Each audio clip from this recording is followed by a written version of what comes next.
बिस्मिल्लाहिर्रहमानिर्रहीम अस्सलामुअलैकुम। तो कैसे हैं आप सब। तो मैं अरूबा बेग हाज़िर हूँ एक नई रेसिपी के साथ। आज बना रही हूँ बहुत ही मज़े की ब्राउनी। और केक का मोल्ड जो है वो मेरे पास राउंड ही था, स्क्वायर नहीं था, तो इसलिए मैंने इसी में ब्राउनी बना ली। लेकिन आप देख सकते हैं कि कितनी ज़बरदस्त लुक है, शाइन कितनी ज़बरदस्त है। बटर की जो इसके ऊपर शाइन आई है ना, यही बहुत ज़्यादा यम्मी और असली ब्राउनी की पहचान है। बाद में मैंने इसको स्क्वायर शेप में कट कर लिया था। और ये आप अंदर लेयर देखें, जो चॉकलेट की लाइन आपको नज़र आ रही है, तो बिल्कुल सही जो फज ब्राउनी होती है, फज ब्राउनी, वैसी ही बिल्कुल ये बनी है। और बहुत ही इजी और सिंपल रेसिपी है, परफेक्ट रेसिपी है। साथ मैंने बहुत सी टिप्स भी शेयर किए हैं, तो आप एंड तक वीडियो ज़रूर देखिएगा। अक्सर लोग कहते हैं ब्राउनी बैठ जाती है, सही नहीं बनती है, शाइन नहीं आती है, तो सारे टिप्स मैंने शेयर किए हैं। और नीचे मैं डिस्क्रिप्शन बॉक्स में भी रेसिपी के सारे इंग्रेडिएंट्स क्वांटिटी के साथ मेंशन कर दिए हैं। और पतीले में मैं बना रही हूँ, लेकिन ओवन में बनाना है तो कितनी देर आपने इसको ओवन में रखना है वो भी सब कुछ मैं नीचे डिस्क्रिप्शन बॉक्स में लिख दूँगी, आप देख लीजिएगा। और ये आप देख सकते हैं कितनी सॉफ्ट बनी है। चॉकलेट की लेयर इसके अंदर आपको नज़र आ रही है, डार्क चॉकलेट की, और बिल्कुल सही जो फज ब्राउनी होती है वैसी बनी है। तो कोशिश क्या करें आप भी कि घर में आप ये चीज़ें वगैरह बनाएं और बच्चों को भी घर की बनी हुई चीज़ें दें, क्योंकि बेकरी में जिस तरह से बनती हैं बेकरी आइटम्स वगैरह वो तो सबको ही पता है। तो कितनी भी अच्छी बेकरी हो, लेकिन जो आप घर में बना सकते हैं ना, वो बाहर उतनी ज़्यादा हाइजीन का ध्यान नहीं रखा जा सकता, मुमकिन ही नहीं है।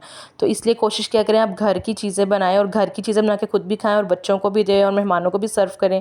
तो अंदर से खुशी महसूस होती है कि चलो सब हेल्थी खा रहे हैं। और ये मैं एक तोड़ के भी दिखा रही हूँ आपको ब्राउनी, और आप यहाँ से देख सकते हैं कि कितनी सॉफ्ट है, और टूटने के बाद भी अंदर से भी कितनी ज़बरदस्त लुक है, और टेस्ट कितना अमेजिंग होगा। तो वीडियो आपने एंड तक देखनी है। तो चलिए फिर बनाना शुरू करते हैं।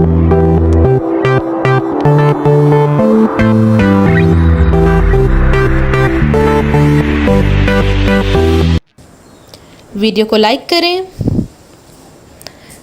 चैनल को सब्सक्राइब करें, साथ ही बेल आइकन को प्रेस करें ताकि मेरी हर नई वीडियो का नोटिफिकेशन आप तक पहुंच सके। तो इसके लिए सबसे पहले मैंने लिया है अनसॉल्टेड बटर। घर का मक्खन भी आप यूज़ कर सकते हैं, लेकिन मैंने बाज़ार का मक्खन लिया है। अनसॉल्टेड बटर है, तकरीबन 1 कप है, ठीक है। और कोको पाउडर मैंने लिया है, किसी भी कंपनी का आप कोको पाउडर ले सकते हैं। अंडे लिए हैं मैंने 2, सारी चीज़ें आपने रूम टेम्परेचर पे लेनी है। और इसके अलावा मैंने लिया है यहाँ पर डार्क चॉकलेट ली है, किसी भी अच्छी कंपनी की डार्क चॉकलेट आप ले लें और उसको मेल्ट करके यूज़ करेंगे। बेकिंग पाउडर लिया है मैंने यहाँ पर ये वाला। क्वांटिटी जितनी है आपको मैं बनाते हुए भी वीडियो में साथ बताऊंगी, डिस्क्रिप्शन बॉक्स में भी मैं सब कुछ लिख दूंगी। वनीला एसेंस लिया है, और साथ मैंने ली है शुगर आपको आइसिंग शुगर लेनी है, यानी शुगर लेकर उसको क्रश कर लेना है। वो तकरीबन मैंने 2 कप ली है। और मैंने यहाँ पर चॉकलेट ली है, कोई भी चॉकलेट आप ले सकते हैं। गार्निश ऊपर करने के लिए चॉकलेट चिप्स यूज़ कर सकते हैं, या किसी भी कंपनी की चॉकलेट ले सकते हैं, पर वेफर वाली चॉकलेट ना हो, बिल्कुल जो प्योर चॉकलेट होती है, स्वीट चॉकलेट, वो हो इसको ऊपर गार्निश करने के लिए। अगर आप इसमें डार्क चॉकलेट को स्किप भी करना चाहते हैं तो कर सकते हैं, खाली कोको पाउडर से भी बहुत अच्छी ब्राउनीज बन जाएंगी। तो अब मैंने एक बॉल लिया है, और बॉल में मैंने डाला है तकरीबन मैंने 2 कप डाले हैं, पूरे 2 कप आइसिंग शुगर डाली है। यानी आप 2 कप शुगर लें, सही 2 कप शुगर लें और उसको क्रश करके इस तरह बाउल में ट्रांसफ़र कर लें। अगर वो क्रश करने के बाद 2 कप से ज़्यादा भी हो जाती है तो कोई मसला नहीं है। और जो मक्खन मैंने लिया था 1 कप, उसको मैंने माइक्रोवेव कर लिया है, और इस तरह से वो मेल्ट हो गया तो मैंने इसमें शामिल कर दिया। हमेशा याद रखें कि माइक्रोवेव आपने कोई भी चीज़ करनी है तो आपने चीनी के या शीशे के बर्तन का यूज़ करना है, आपने प्लास्टिक माइक्रोवेव में यूज़ नहीं करना है, वो बहुत ही अनहेल्थी है। और अंडे शामिल कर रही हूँ मैं। अंडे मैंने बहुत एहतियात से शामिल किए थे, आप चाहे तो पहले अलग बर्तन में तोड़ लें फिर शामिल कर लें, क्योंकि इस सीज़न में अंडे वगैरह ख़राब भी हो जाते हैं। तो ये बिल्कुल फ्रेश थे तो मैंने इसलिए इस तरह ही शामिल कर दिए, लेकिन फिर भी देख के किए हैं कि कहीं ख़राब ना हो। तो 2 अंडे शामिल किए हैं, और मैं तकरीबन 2 कप 1.5 कप मैदे का बना रही हूँ, 1.5 कप मैदे का बना रही हूँ, तो इसलिए इतने अंडे काफ़ी हैं। और वनीला एसेंस शामिल कर रही हूँ, ये तकरीबन आप 1 खाने का चम्मच शामिल कर लें। मैंने तो अंदाजे से शामिल किया है, क्योंकि अब इतना बना बना के प्रैक्टिस हो गई है कि मैं आंखें बंद करके भी बना सकती हूँ। तो आप तकरीबन 1 खाने का चम्मच वनीला एसेंस शामिल कर लें, क्योंकि ज़्यादा भी शामिल हो जाए तो इसका कोई नुकसान नहीं है। और पता नहीं मेरे साथ ऐसा क्यों होता है कि जब भी मैं कोई इस तरह की चीज़ कर रही होती हूँ, वीडियो बना रही हूँ, तो बहुत कॉन्शियस हो जाती हूँ मैं, और इस वजह से मैं भूल जाती हूँ कि कौन सा चम्मच यूज़ करना है। अभी मैं स्पैचुला यूज़ कर रही हूँ, लेकिन मुझे जल्दी एहसास हो गया था कि इसको मिक्स करने के लिए स्पैचुला काम नहीं आने वाला है, तो मुझे कोई और चम्मच लेना होगा। एक्चुअली बीटर यूज़ नहीं करेंगे हम इसमें, क्योंकि ये आप हैंड मिक्स ही करेंगे तो ज़्यादा अच्छी बनेगी, ओवर बीट नहीं करना है आपको। और मैं चम्मच से अब इसको अच्छी तरह से मिक्स कर रही हूँ। और आप भी कोशिश कीजिए कि इसको किसी विस्क वगैरह से जो है वो मत मिक्स करें, मत बीट करें, क्योंकि ज़्यादा हमने नहीं करना है मिक्स इसको। तो आप किसी चम्मच या फ़ोर्क वगैरह से कर सकते हैं। तो ये इस तरह से आप देखें सारी चीज़ें मिक्स हो गई हैं और अब हम इसमें शामिल करने जा रहे हैं मैदा। तो मैदा मैं शामिल कर रही हूँ, वाइट फ्लोर भी कहते हैं मैदे को, ऑल पर्पस फ्लोर भी कहते हैं। तो मैं तकरीबन 1 कप शामिल किया, मैं आधा कप और शामिल कर रही हूँ। अगर आप सही से रेसिपी फॉलो करेंगे और बिल्कुल ऐसे ही बनाएंगे तो आपकी ब्राउनी बिल्कुल भी नहीं बैठेगी।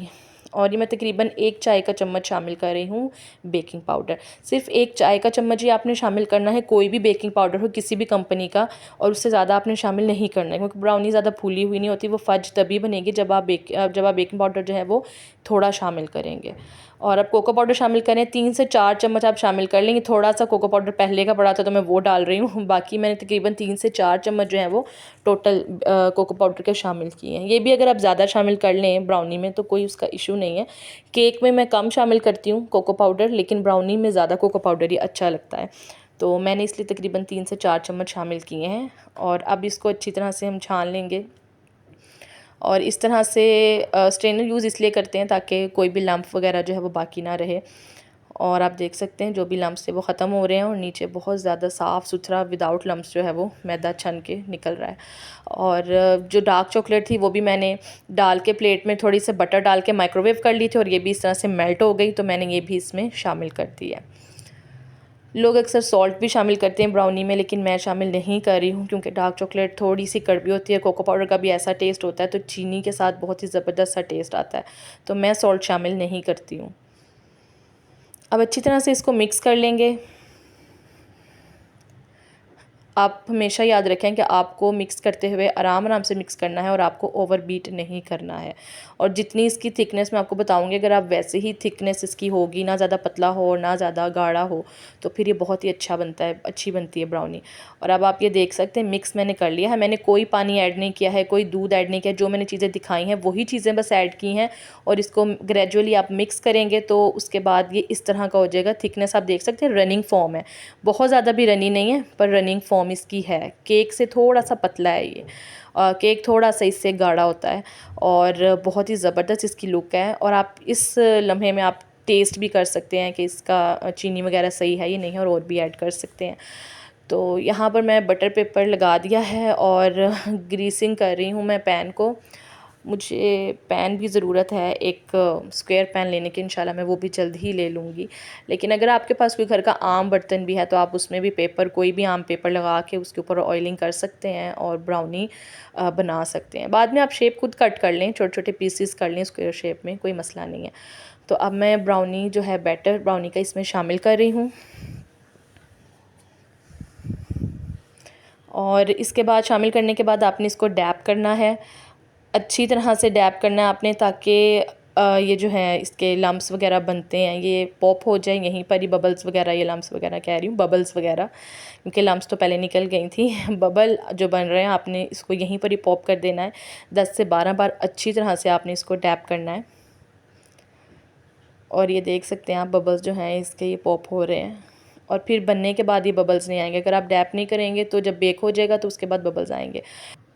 तो मुझसे एक छोटी सी गलती हो गई थी, और वो गलती ये थी कि जो चॉकलेट मैंने क्रश की थी ऊपर से डालने के लिए, वो मैंने बाहर ही रख दी थी और उस वजह से वो मेल्ट हो गई, क्योंकि गर्मी बहुत ज़्यादा है। तो अगर आप चॉकलेट यूज़ करें और क्रश करें उसको तो बाहर बिल्कुल मत रखें, बल्कि उसको फ्रिज में या फ्रीज़र में रखें, ताकि वो वैसे ही गार्निश हो जिस शेप में वो है, यानी सॉलिड शेप में।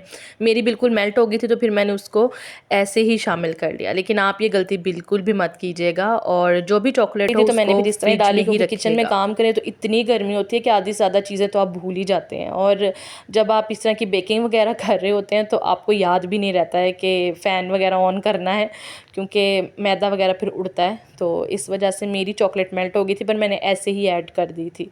तो कोई बात नहीं, घर में ही तो खानी थी तो इस तरह ही मैंने ऐड कर दी। तो बनने के बाद ये भी बहुत ज़बरदस्त लग रही थी, बहुत ही ज़बरदस्त लुक लग रही है आपको इसकी। अब जब आपने इस तरह डाल लेनी है चॉकलेट वगैरह तो फिर से इसको 5 से 6 बार डैप करना है, ताकि जो रिमेनिंग बबल्स हैं वो अच्छी तरह से पॉप हो जाएं। और उसके बाद आपको जो है इसको पतीले में रखना है। पतीले को जो है आपने 10 मिनट के लिए प्री हीट कर देना है, और वही पतीला है मैंने जो पहले यूज़ करी थी, तो आप परेशान मत होइएगा कि नमक इतना काला क्यों है या पतीला जला हुआ क्यों है। क्योंकि पहले शुरू में जब बेकिंग करती थी तो मैं यही करती थी कि बार बार धोती थी, लेकिन फिर मुझे एहसास हो गया कि ये हर बार जलना है, तो बेहतर है 5-6 बार यूज़ करके धोया जाए। तो कोई भी घर का जो सादा नमक है वो आप इसके नीचे डाल लें ताकि नीचे से पतीला ना जले, और स्टैंड आप रख दें या कोई भी लोहे की स्टील की प्लेट है वो उल्टी करके रख दें, उसके ऊपर मोल्ड आ जाएगा। तो मैं इसको कवर कर रही हूँ पतीले को, और तकरीबन मैंने फ्लेम में आपको दिखा रही हूँ मीडियम लो फ्लेम रखना है आपने ओवरऑल, इससे ज़्यादा फ्लेम आपने नहीं रखना। 10 मिनट पतीले को प्री हीट करेंगे और उसके बाद इसके अंदर ही रख देंगे, और अब तकरीबन 35 मिनट के बाद जो है 35 से 40 मिनट के बाद, या उससे ज़्यादा टाइम भी लग सकता है, तो आप चेक करते रहें। और जब आपको इस तरह से टूथपिक आपकी बिल्कुल साफ़ बाहर निकले तो आप समझ जाएं कि कोई बैटर नहीं लगा हुआ, तो मतलब आपकी ब्राउनी बिल्कुल तैयार है। तो तकरीबन मुझे 45 से 50 मिनट लग गए थे, लेकिन जल्दी भी बन सकता है क्योंकि मैदे का भी डिफरेंस होता है, ऑयल का भी डिफरेंस होता है जो आप इसमें शामिल करते हो, बेकिंग पाउडर का भी डिफरेंस होता है। तो मुझे 45 मिनट्स लगे थे, लेकिन आप 30 मिनट तक ढक्कन बिल्कुल ना खोलें, लेकिन उसके बाद आप ग्रेजुअली चेक करते रहें, 1 बार 2 बार 3 बार, और आहिस्ता आहिस्ता ये पकता चला जाएगा। और जब बिल्कुल आपकी टूथपिक साफ़ बाहर आएगी तो इसका मतलब है कि ये तैयार हो चुका है। तो आप देख सकते हैं कितनी ज़बरदस्त सी लुक है, और बहुत ही ईजी और सिंपल सी रेसिपी है, घर के इंग्रेडिएंट्स के साथ मैंने बनाई है। आप भी इस तरह से ही बनाइएगा और मुझे बताइएगा कि आपकी रेसिपी कैसे बनी। मुझे इंस्टाग्राम पे भी प्लीज़ फॉलो कर लें कि मैं आपके लिए बहुत ही अच्छी रेसिपीज़ लेकर आती हूँ। तो दुआ में याद रखिएगा। अल्लाह हाफिज़।